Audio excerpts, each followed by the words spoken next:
Hi, I'm Nicholeen Peck, and I teach parenting and good communication as well as child development all over the world. People have me talk a lot too about education, especially at education conferences, because I homeschooled all of my children and they had to learn how to study independently. In this video, we're going to be talking about how to teach a child to study independently.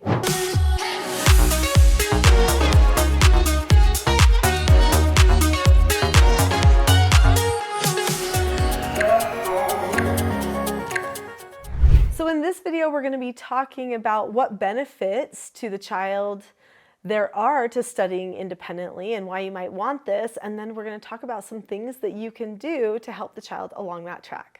Why do we want our children to study independently? Well, because life is full of problems that need to be solved, and we often have to do those problem-solving things by ourselves. We don't always have someone with us to tell us exactly what to do to solve our problem. Plus, it promotes good independence and self-confidence if a person knows how to examine a problem and actually solve their problem themselves. Now, study teach this, work teaches this too. I have a lot of videos on work, so be sure to see those.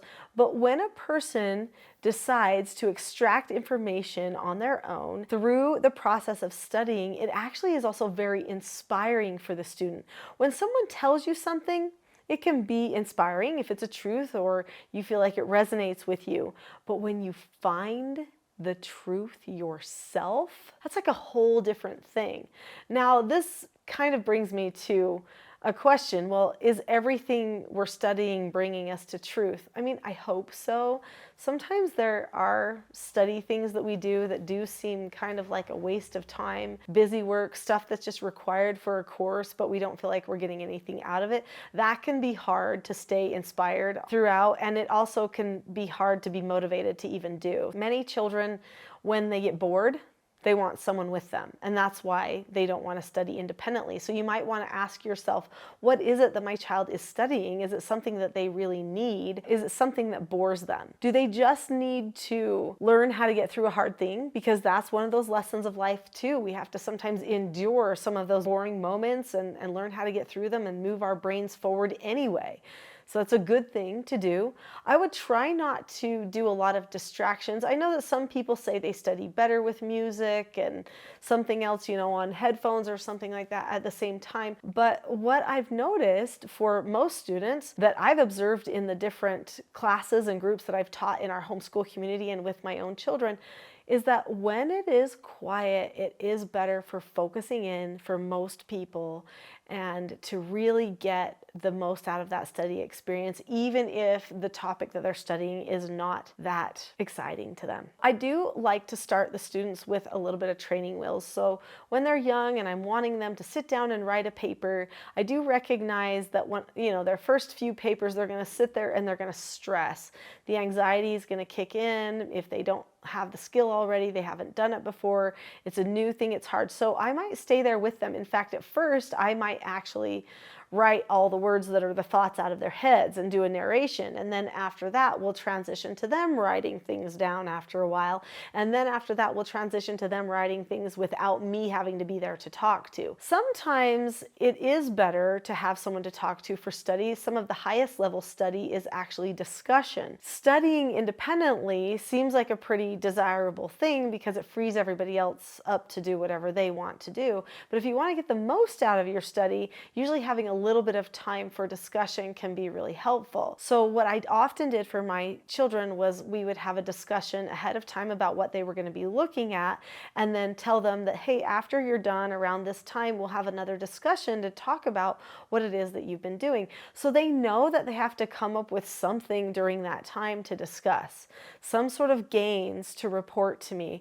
And that was something that was really important as far as moving them forward. They knew that they had to be able to talk about something. So discussion's key, but during that time when they are studying and they're getting bored or they're getting overwhelmed and stressed, and now suddenly they're not wanting to study alone, what can you do with them during that time? Well, this is where we bring in skills. Now, if you're subscribed to this channel, you know that I teach a lot of skills. I teach these skills called the 4 basic skills. Those are the foundational skills. And then there's other parenting skills that I teach for the parents to use as they're helping their children to master the 4 basic skills.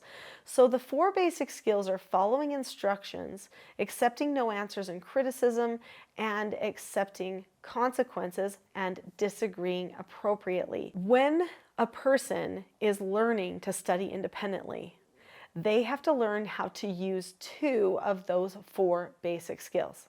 So when you are studying independently, what you do is you give yourself a no answer on distractions. You might get distracted easily, you tell yourself no, and then you instruct yourself forward. But probably the beginning of the study session is going to begin with some self-instruction. You're going to say to yourself, okay, this is what I'm going to do with this time. For 10 minutes, I'm going to gather information out of this book. And then I'm going to write down notes. They jot down what they think they're going to be doing, just a quick, brief outline of the time so they have it mapped out for themselves. And then they instruct themselves forward through those time blocks after they've created the initial instruction. But throughout the process, they have to give themselves a no answer. So what do these skills really even mean? When a person gives themselves a no answer, they do 4 things. They look at the person or the situation. In the case of study, we're talking about situation. Then they keep a calm face, voice, and body. So no stress. Let's just push that away. Let's think, be calm. It's fine. I can do this. They have to think I can do thoughts. Okay.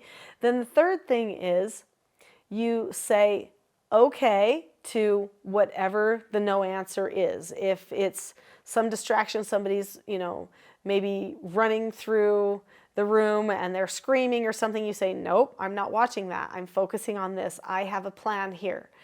And then the 4th step is to drop the subject. So if for some reason that person keeps running through the room screaming, you just drop the subject. You don't think about it. You don't look at it. You try to just move on. And maybe the person would have to move to a new area also to try to drop the subject. When a person follows instructions, what they do is they look at the person or the situation. In the case of homework or study, it's a situation. They keep calm again, a calm face, voice, and body, and then they tell themselves, okay, this is what I'm going to do.